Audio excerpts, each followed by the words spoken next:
क्या हो आप समंदर में अपनी फैमिली के साथ पार्टी करने जाएं, समंदर का सारा पानी सूख जाए, दुनिया पूरी तरह से तबाह हो चुकी हो और लोग आपकी जान के प्यासे हो जाएं। आज की इस वीडियो में ये 4 फैमिली मेंबर्स कैसे सरवाइव करेंगे, यही आप जानेंगे।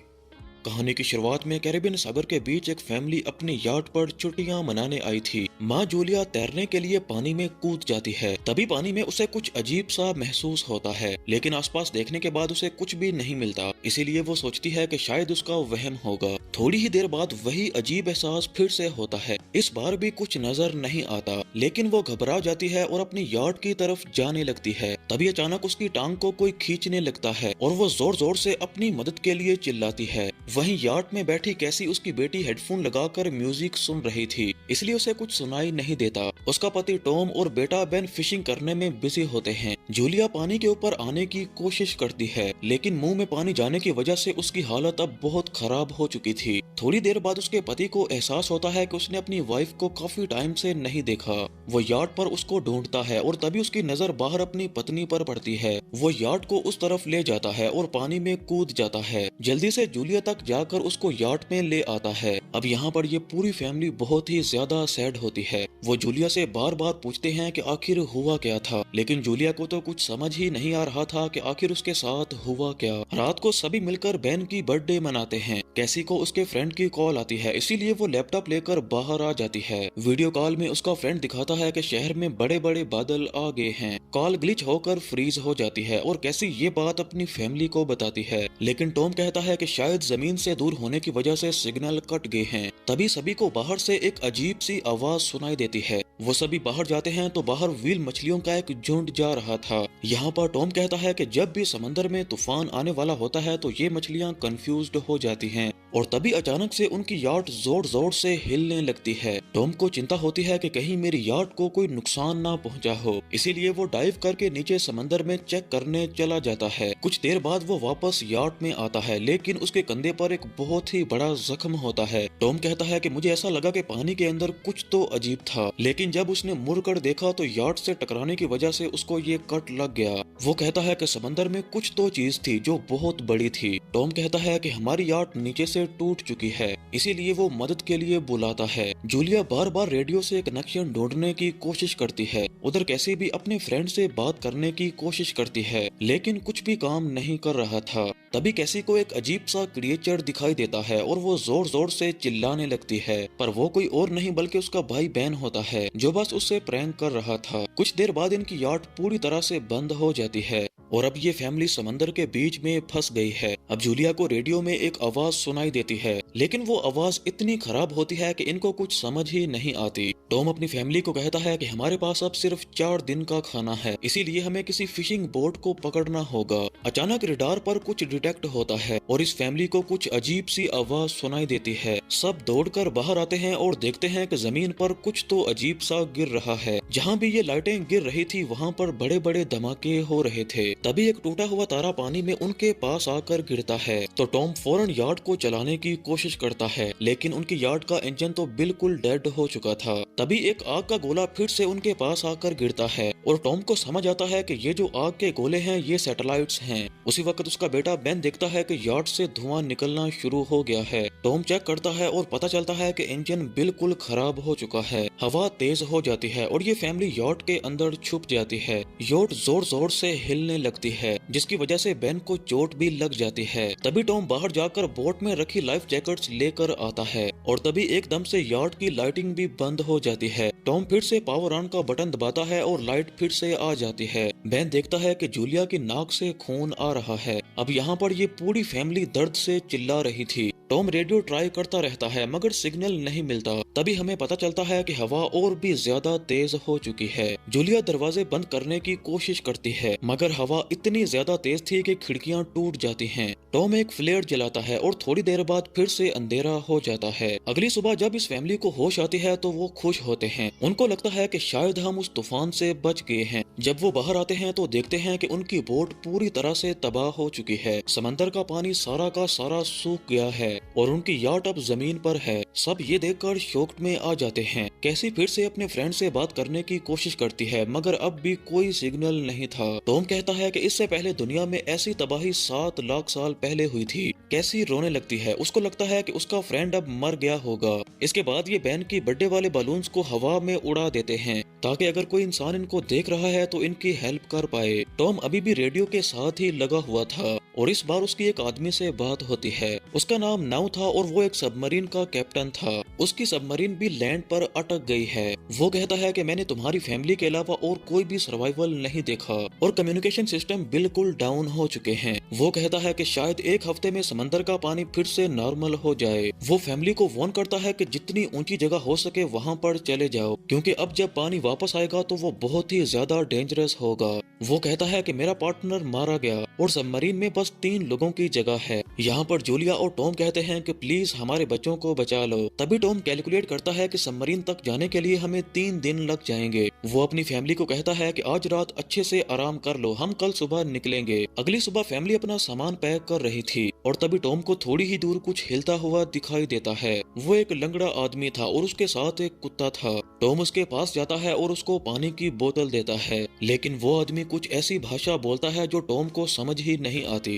पानी पीने के बाद वो अचानक टॉम पर हमला कर देता है। तभी उसकी वाइफ जूलिया उनकी तरफ भागती हुई जाती है, मगर अब देर हो चुकी थी। वो आदमी टॉम के आर पार एक रॉड घुसा देता है। टॉम उसके आगे तड़पता है और कहता है कि प्लीज मेरी जान बख्श दो, और फिर वो आदमी उसका गला भी काट देता है। फिर वो आदमी जूलिया की तरफ भागता है और उसकी तरफ भी वही लोहे का रॉड फेंकता है, जिससे उसके कंधे पर चोट लग जाती है। जूलिया चिल्लाती हुई यार्ड के अंदर आती है और बच्चों को कहती है कि यार्ड के अंदर छुप जाओ। वो दोनों बच्चे एक सोफे में छुप जाते हैं। जूलिया उनको फ्लेयर गन पकड़ाती है और खुद चाकू लेकर वॉशरूम में छुप जाती है। वो आदमी दरवाजे पर जोर जोर से धक्के मारता है और आखिरकार अंदर आ ही जाता है। पहले वो थोड़ा खाना उठाता है और फिर यार्ड में इधर उधर घूमने लगता है और फिर बाथरूम की तरफ जाता है, लेकिन जूलिया बड़े ही आराम से दूसरी तरफ से बाहर आ जाती है। उस आदमी को लगता है कि जूलिया भाग गई, लेकिन जैसे ही वो बोट से नीचे आती है तो उस आदमी का कुत्ता उसको देखकर भौंकने लगता है। वो कुत्ता उस पर हमला कर देता है तो जूलिया उस चाकू से उस कुत्ते को मार देती है। कुत्ते की आवाजें सुनकर वो आदमी बाहर आता है और अपने कुत्ते को मरा हुआ देखकर जोर जोर से चिल्लाने लगता है। तभी जूलिया साइड से होकर यार्ड के अंदर आने की कोशिश करती है, मगर उस आदमी को इसकी भनक लग जाती है। वो जूलिया को पकड़ के जोर से मुक्का मारता है, जिससे वो नीचे गिर जाती है। जूलिया खुद को बचाने की बहुत कोशिश करती है, मगर उसके सामने वो बेबस थी। फिर वो आदमी उसकी कलाई पर अपना पाँव रख देता है ताकि वो चाकू छोड़ दे और फिर उसके बाल पकड़कर उसका चेहरा जमीन पर मारता है और सोफे के ऊपर लाकर उसका गला दबाने लगता है। बच्चे ये सारा मंजर अपनी आंखों से देख रहे थे। तभी जूलिया को गुस्सा आता है और वो बाहर निकलकर उस आदमी पर फ्लेयर गन चला देती है, जिससे पूरी बोट में आग लग जाती है। बच्चे और जूलिया जल्दी से बोट से निकल जाते हैं, मगर जूलिया फिर से बोट में आती है और उस आदमी को जोर से किक मारती है और मैप और कुछ सामान लेकर फिर से बाहर चली जाती है। बेन और कैसी अपने फादर के पास जाकर रोने लगते हैं और जूलिया उनके पास ही बैठी होती है। तभी वो डरावना आदमी यॉट से फिर से बाहर निकल जाता है और ये तीनों फिर से आगे जाने लगते हैं और कुछ ही देर में यॉट पूरी तरह से ब्लास्ट हो जाती है। थोड़ी आगे जाने के बाद ये लोग एक छोटे से झरने के पास रुकते हैं ताकि थोड़ा आराम कर सकें। कैसी कहती है कि बेन ने जो बलून उड़ाए थे उन्हीं बलून को देखकर वो आदमी हमारी तरफ आया था। ये सुनकर बेन कहता है कि मेरी वजह से मेरे पापा की मौत हो गई। जूलिया उसको समझाती है कि इसमें तुम्हारी कोई गलती नहीं थी, तुम बस मदद करने की कोशिश कर रहे थे।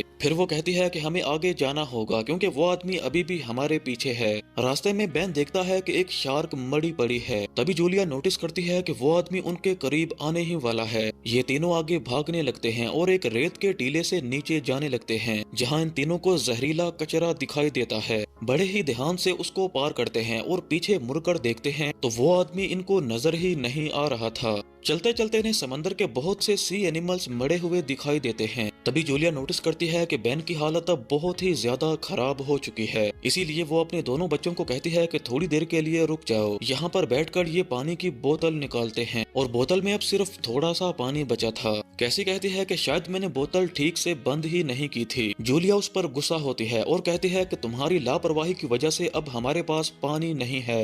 कैसी कहती है कि क्या फर्क पड़ता है, वैसे भी अब हम मरने वाले हैं। दोनों के बीच एक लंबी बहस होती है, फिर भी ये फैमिली आगे जाने लगती है। कुछ देर बाद इनको एक क्रैश हुआ प्लेन दिखाई देता है। अंदर से कुछ हिलने की आवाज आती है, इसीलिए ये तीनों डर जाते हैं, लेकिन वो सिर्फ कुछ परिंदे होते हैं। तभी ये तीनों फैसला करते हैं कि वो रात इसी प्लेन में गुजारेंगे। रात को ये तीनों थोड़ा थोड़ा स्नैक आपस में शेयर करते हैं। तभी जूलिया को बैग से एक फैमिली फोटो दिखाई देती है, जिसे देखकर उसका दिल टूट जाता है। कैसी कहती है कि मॉम, आप और डैड की लव स्टोरी कैसी थी। जूलिया खुश होकर कहती है कि टॉम हॉस्पिटल में मेरा पेशेंट था और फिर एक दिन उसने मुझे फूल दिए और प्रपोज किया। इसके बाद रात को कैसी प्लेन के बाहर आकर बैठ जाती है और वो आदमी उसको पीछे से पकड़ने की कोशिश करता है, मगर जूलिया को पहले ही पता होता है, इसीलिए वो इसके लिए तैयार थी। वो पीछे से उस आदमी पर हमला कर देती है और अपने पति की मौत का बदला लेती है। वो उस पर उतने ही वार करती है जितने उसने टॉम पर किए थे। इसके बाद अगली सुबह उस आदमी की लाश पर कीड़े पड़े होते हैं। फैमिली नोटिस करती है कि उस आदमी की बॉडी पर कुछ निशान हैं, यानी इस एरिया पर कुछ तो अजीब है। कुछ घंटों बाद जूलिया और कैसी मैप को देख रही होती हैं, मगर जूलिया का बेटा अपने ही ध्यान में आगे चला जाता है। जूलिया चिल्लाती है कि रुक जाओ। आगे जाकर वो एक तालाब में झुककर पानी पीने लगता है। जूलिया उसको खींचकर बाहर निकालती है और कहती है कि ये पानी तुम्हें नुकसान भी पहुंचा सकता है। धूप बहुत ही तेज हो जाती है, इसीलिए ये तीनों अपने सर कपड़ों से ढक लेते हैं। बहन की हालत अब और भी ज्यादा खराब हो जाती है। तभी इनको यहाँ पर कुछ पुरानी कुर्सियाँ दिखाई देती हैं, इसीलिए ये इन कुर्सियों का एक शेल्टर बना लेते हैं। इसके बाद जूलिया बहन को इंजेक्शन लगाती है और कहती है कि अब हम रात यहीं पर गुजारेंगे। तभी जूलिया को एक अजीब सी आवाज सुनाई देती है। वो बाहर आकर देखती है तो क्रैब्स का एक बहुत बड़ा झुंड उनकी तरफ आ रहा था। वो जल्दी से अपने बच्चों को उठाती है और तीनों यहाँ से भागना शुरू कर देते हैं। भागते भागते इनको एक बहुत ही बड़ा कार्गो शिप दिखाई देता है, जहाँ पर 3 क्रू मेंबर अभी भी जिंदा होते हैं। एक औरत उनकी हेल्प करना चाहती है, मगर बाकी 2 मना कर देते हैं। इसीलिए वो तीनों फैमिली को बाहर छोड़कर अंदर से दरवाजा लॉक कर लेते हैं।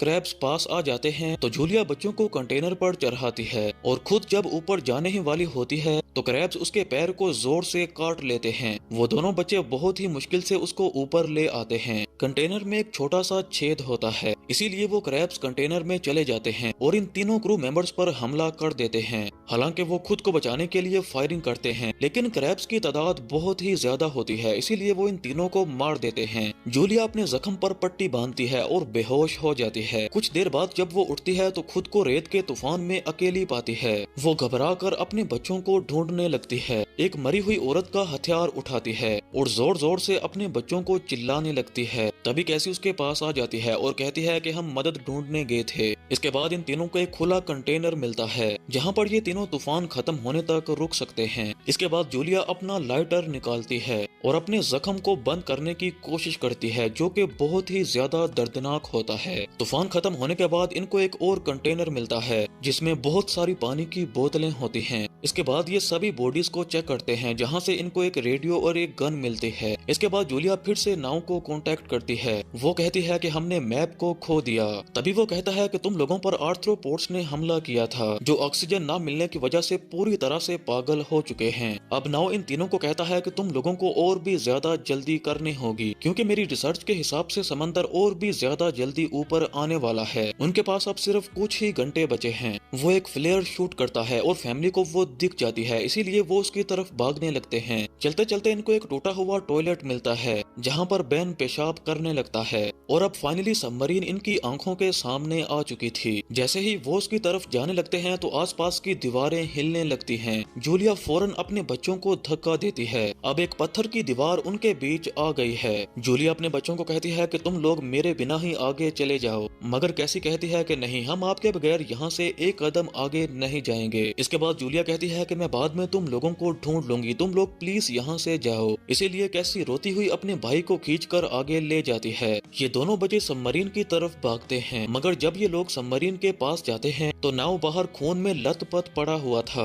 वो कहता है कि मेरे लिए अब सब कुछ खत्म हो गया है, इसीलिए अब ये सबमरीन तुम्हारी हुई। ये सोचकर कि इसमें एक और इंसान आ सकता है, कैसी भागकर अपनी मोम को लेने जाती है। तभी जूलिया केकड़ों को आता हुआ देख लेती है और वो फायरिंग शुरू कर देती है। कुछ को तो वो मार देती है, लेकिन वो है ही बहुत ज्यादा थे। तभी दीवार के ऊपर कैसी आ जाती है और कहती है कि मोम जल्दी जल्दी से ऊपर आ जाएं। अब जूलिया की हालत बहुत ही ज्यादा खराब थी, इसीलिए वो अपने टूटे पैर के साथ ही बहुत तेजी से ऊपर जाती है। अब दोनों बहुत ही तेजी से सबमरीन की तरफ भागती हैं। बेन भी पहले से ही रेडी होता है, इसीलिए वो गोलियां चलाने लगता है ताकि केकड़ों का ध्यान भटका सके। और इतने में ये दोनों भी सबमरीन के ऊपर आ जाती हैं। इसके बाद ये तीनों सबमरीन के अंदर जाकर खुद को लॉक कर लेते हैं और तभी वो केकड़े खिड़की से इनको नजर आते हैं और 1-2 मिनट बाद ही यहाँ पर समंदर वापस आ जाता है। ये तीनों जाकर खुद को बेल्ट से बांध लेते हैं। समंदर की तेज लहरें सबमरीन को इधर उधर ले जाने लगती हैं और डर की वजह से ये तीनों बेहोश हो जाते हैं। कुछ देर बाद ये तीनों होश में आते हैं और खुद को जिंदा देखकर खुश होते हैं।